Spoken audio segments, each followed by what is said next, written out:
Mesdames, Messieurs, peuple congolais, chers membres de la diaspora, chers membres de la résistance et chers patriotes, et peuple camerounais, individuellement et collectivement, du nord au sud, de l'est à l'ouest et au centre, tant au niveau citoyen qu'intellectuel, politique, militaire, religieux et ou spirituel.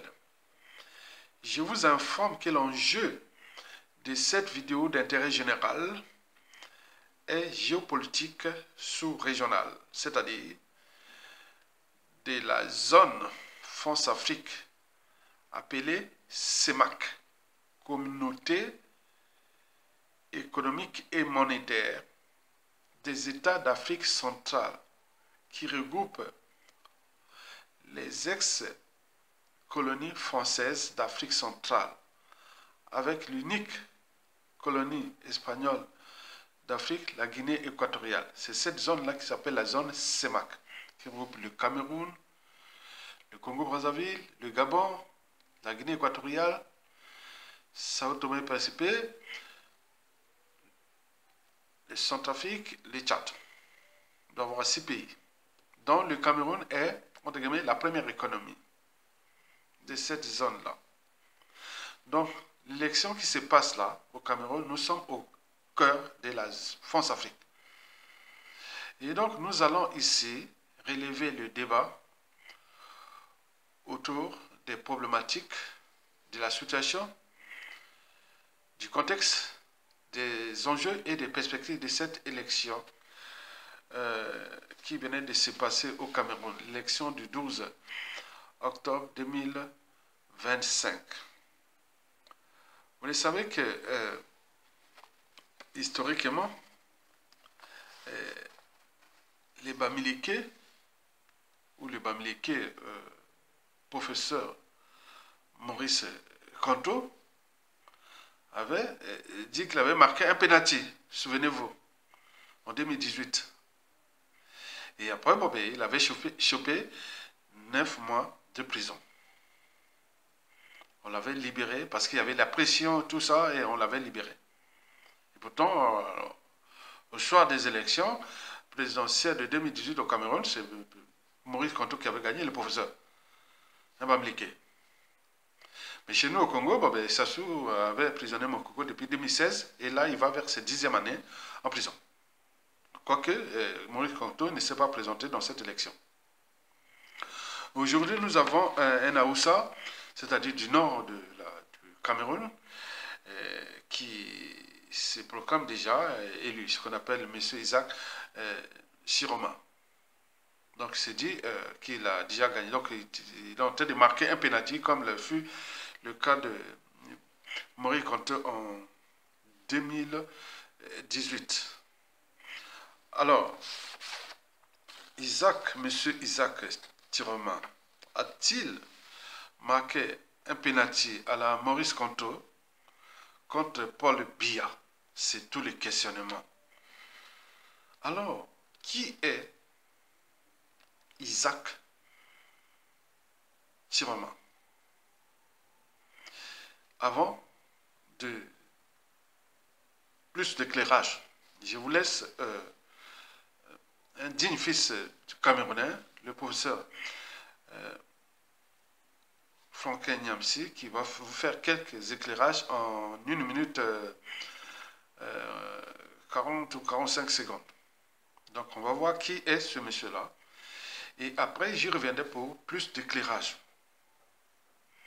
Quel éclairage? Parce qu'on ne peut parler d'élections au Cameroun sans penser déjà à Paul Biya, sans penser à la France-Afrique, sans penser aussi au tribalisme qui règne là-bas à fond à fond. En fait, le Cameroun, c'est un pays à risque d'implosion. Implosion. Donc, vous avez les Aoussa, chez Isaac Chiroma. Vous avez les Beti ou les Iwondo et tout ça, dans le sud du pays, chez les Biya.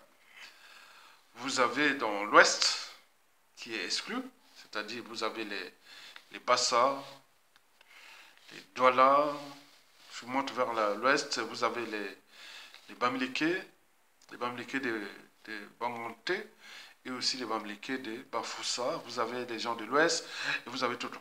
Donc c'est vraiment c'est un peu comme chez nous, hein, au Congo-Brazzaville, les Cameroun là.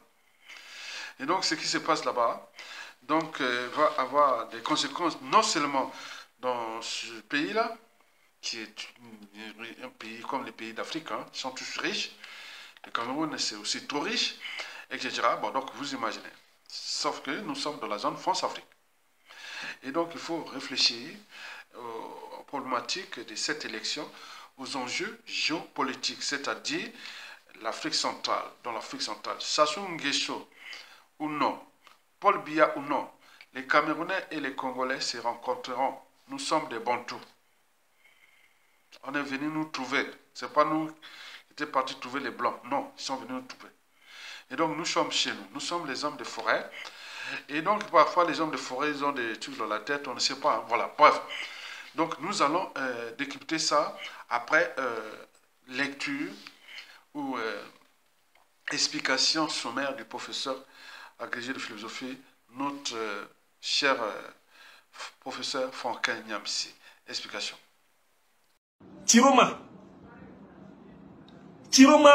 qui a écouté Paul Biya, qui a trahi son patron Bello Bouba à partir des années 90 pour aller au gouvernement contre la volonté de Bello Bouba, qui voulait quand même être malgré tout président après un exil au Nigeria.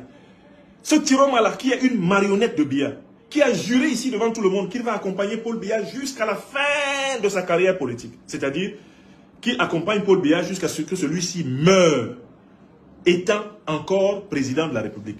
Ceux qui se mettent à suivre ces gens-là, mais ça manifeste le degré d'inculture politique, de légèreté, de superficialité auquel notre peuple est parvenu. Parce que quand quelqu'un vient vous dire j'incarne le changement, mais étudiez ce qu'il a fait dans le pays. Comment un type comme Tiroma, 20 ans, ministre, tantôt ministre des Transports, ministre de la Communication, ministre de la Formation professionnelle, 20 ans ministre. Vous comptez sur quelqu'un qui a fait 20 ans de compagnie avec le tyran pour changer le pays, au point que certains d'entre vous même se mettent à écrire sur leur page Facebook que c'est lui qu'on va voter. 20 ans. De ce qui précède, mesdames, messieurs, monsieur Isaac Tiroma a-t-il marqué un penalty à la Maurice Kamto comme en 2018 contre Paul Biya? C'est tous les questionnements. Et pour cause. Monsieur Isaac Tiroma annonce déjà sa victoire. On l'a vu, on ne connaît pas encore les chiffres de la participation, mais il me semble qu'il y a eu du mouvement, comme en 2018, pour le professeur Maurice Kamto. Il y avait du monde qui était parti le voter. La suite, on la connaît. Il avait chopé 9 mois de prison. Et depuis, c'est sorti, mais depuis.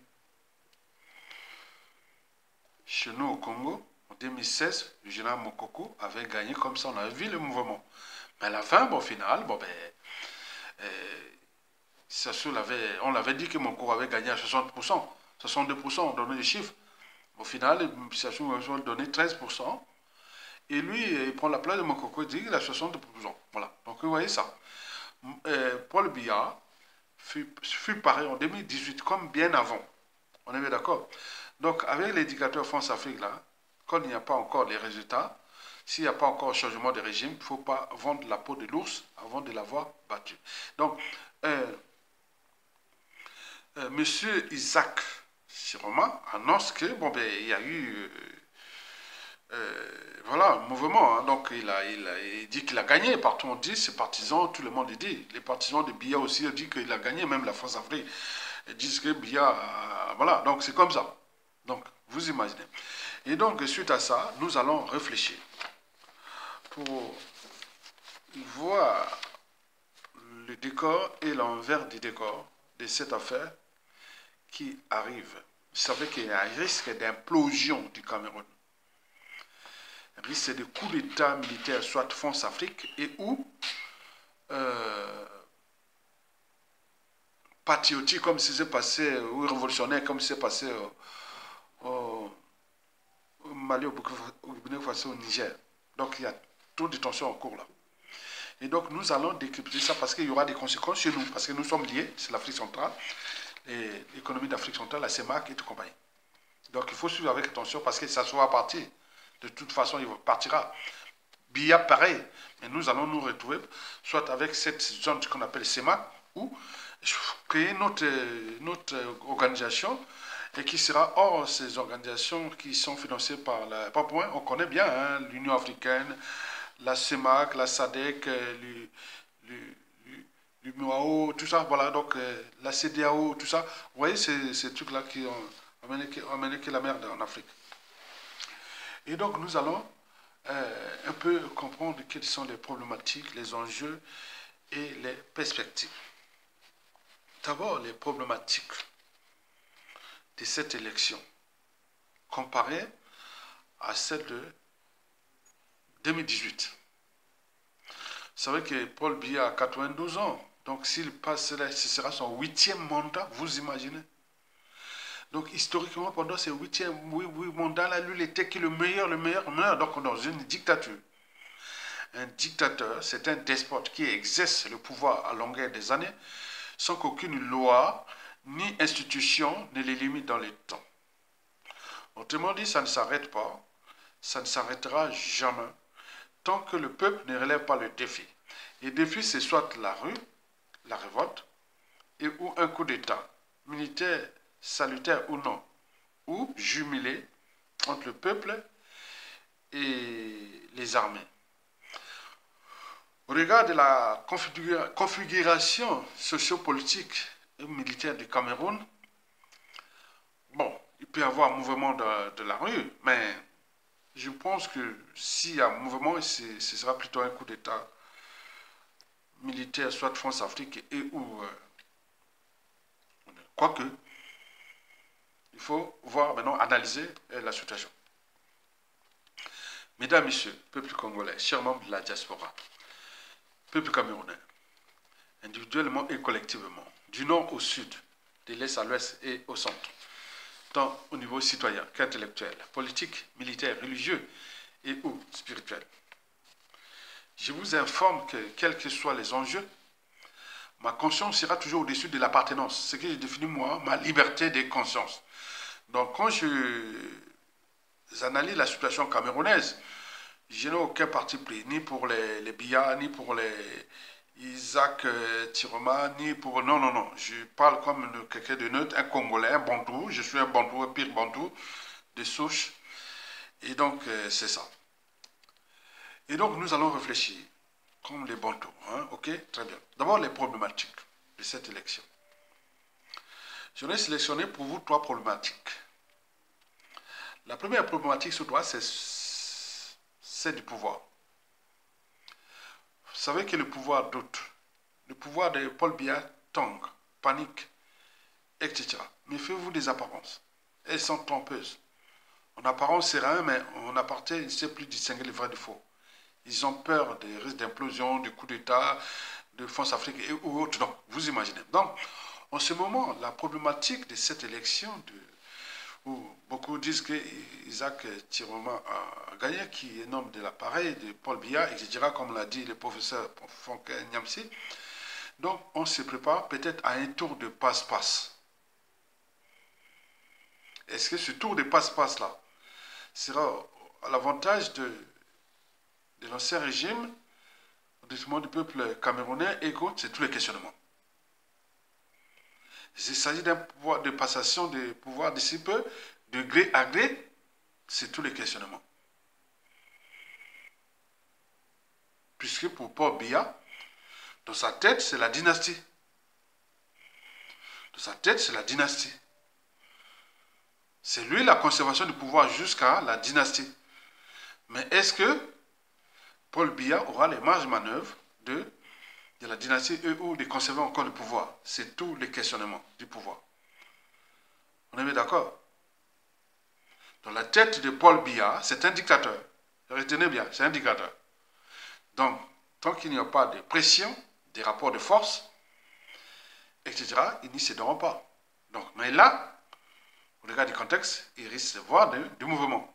Donc, c'est pour cela que peut-être ils ont joué avec Isaac Tiroma, le tour de passe-passe. On en parlait dans cette vidéo du Cameroun il y a 2-3 ans, hein, 2-3 ans, qu'il y a même le professeur Franck Niamsi avait même parlé qu'il risque d'avoir de passation de pouvoir de gré à gré entre les Aoussa, les nordistes, et les sudistes de Paul Biya. Vous voyez que quand on parle de nord-sud, c'est comme si le pouvoir est chez les Lari, chez nous au Congo. Et donc là, bon, les Lari vont dire on va donner le pouvoir au gars de la Likwala. Ce qui se passe là. Est-ce que Biya, qui est comme Lari, il va donner le pouvoir au Rinjombo, au nord là-bas, comme ça sous les voilà. Vous comprenez ça? Donc réfléchissez comme ça. Est-ce que ça se passe avec le problème de tribu et tout ce qui est là, quand vous voyez, ils font confiance à personne parce que quand on a le pouvoir, ben, ça change et c'est fini. Hein. Et donc ils ont peur de ça. Ça, c'est la première problématique. La deuxième problématique, elle est ethnique. Je vous dis que le Cameroun, c'est comme nous au Congo-Brazzaville. Nous avons 57 ou 58 tribus, non? Et oui, groupes ethniques. Au Cameroun, c'est vraiment énorme. Hein. Je ne vais pas vous tous les citer. Hein. Depuis les Aoussa là-bas jusqu'à Wondo et tout ça, les Bassa, les Bamileke et tout ça. Mais je vous dis sincèrement, il y en a beaucoup. Vous savez que quand on contacte les Ouest, c'est-à-dire le Cameroun est comme divisé en deux parties. Pas en nord-sud, mais deux parties. Il y a le côté ouest, c'est-à-dire les Bassa, les Douala, les Bamileke, les anglophones et tout compagnie. Comprenez ça? Et du côté ouest, c'est-à-dire au milieu, le Cameroun, surtout les Wondo, les Beti, et puis le nord, les Aoussa. Donc il me semble que les Aoussa et les Beti s'entendent. Comme ça a commencé depuis Aïdjo. Aïdjo était un Aoussa hein, qui avait embauché Paul Biya, qui a travaillé pendant 6 ans, Premier ministre après. Là. En fait, Biya est depuis là 50 ans. Hein. Donc sur 62 ans, 65 ans d'indépendance, il a consommé presque tout. Hein. Donc il est là. Et donc il y a ce problème-là, parce que chez les Bamileke, c'est dit que la France-Afrique et les gars là, les Aoussa et les Wondo et tout ça de Beti, donc ils ne veulent pas donner le pouvoir aux Bamileke. Et même au Douala ni au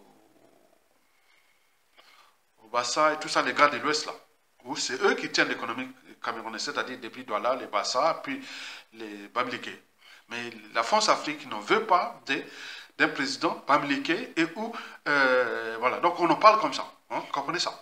Maintenant là, au lieu de laisser les Bassa et les Bamileke, comme c'est fait en 2018, rien du tout.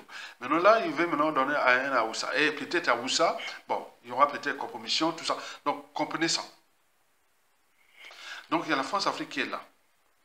Et donc, est-ce qu'il y a une transition qui va se passer de retour, quoi. Donc, c'est pouvoir être c'est les Aoussa, dès l'indépendance, c'est venu, c'est les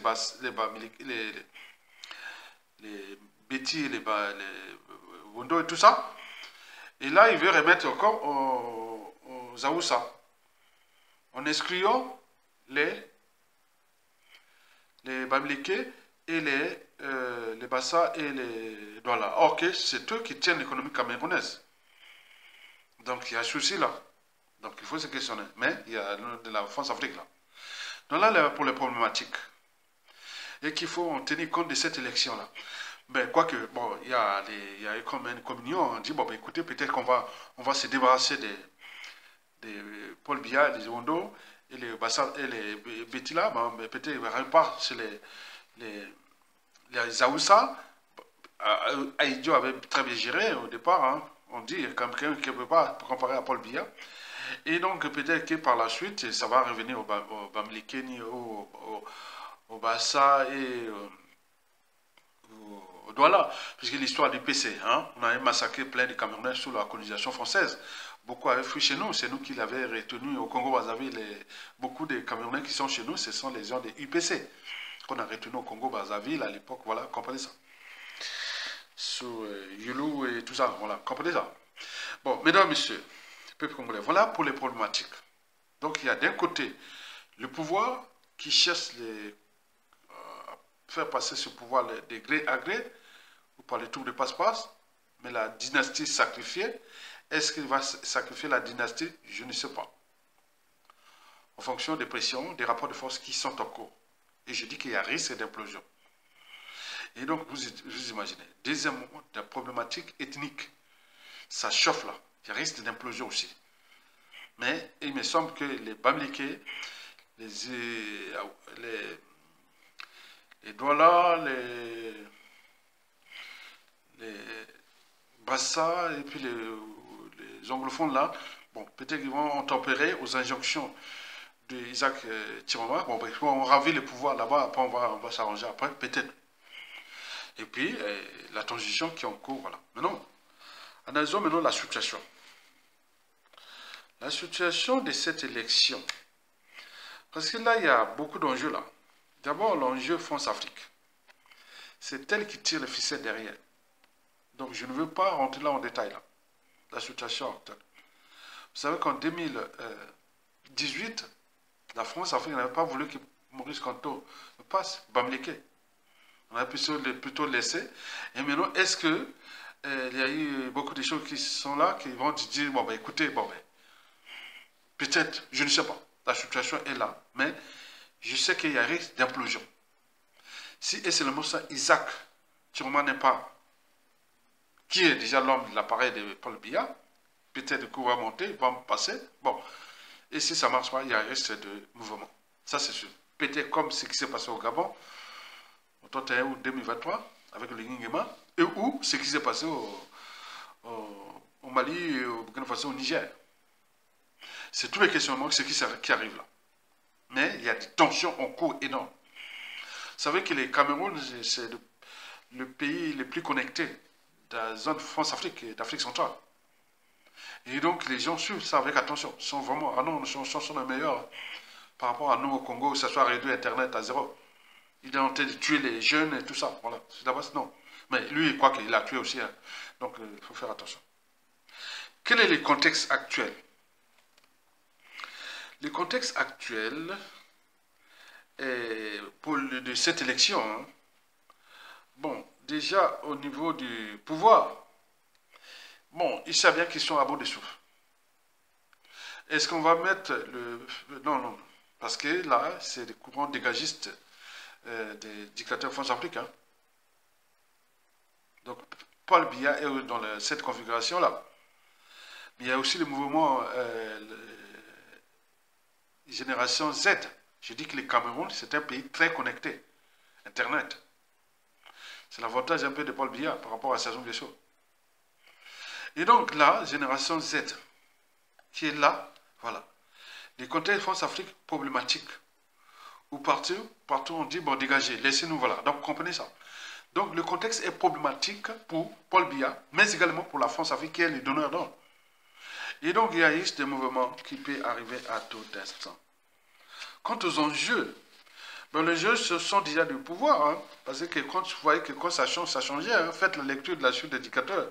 Ou quand ça changeait, on fait les jeux. Après, la justice vient, le règlement des comptes vient par la suite et tout ça. Pour l'instant, on dit, bon, ben, on est bien, on est ceci. Dans le pouvoir, il peut aller chez Isaac Tiroma. Il y aura des pressions des Bamileke, des Bassa, des Douala et d'autres tribus, même au sein des Aoussa et tout compagnie. Bon, donc, vous imaginez.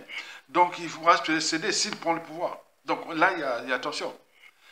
Donc, les enjeux pour le pouvoir, c'est que comment faire la transition sans qu'il soit bousculé ou forcé en exil, l'exil forcé, la case prison, la case justice, confiscation, la traque et tout compagnie qu'ils connaissent par la suite. Donc, ils ont peur de ça. Donc, en fait, ils ont fait du mal à ce peuple camerounais, donc ils ont la peur de ça. Et pour la France-Afrique, c'est que le contexte France-Afrique n'est pas bon. Et donc, là, il y a des courants dégagistes France-Afrique qui chauffent, donc entre France africaine et anti-France Afrique. Au Cameroun, il y a beaucoup d'anti-France Afrique et aussi de France africaine. Et comme qui va gagner le match? Donc c'est tous les questionnements. On fait les perspectives qui arrivent, et moi je pense que là, il y a des bonnes nouvelles pour le Cameroun.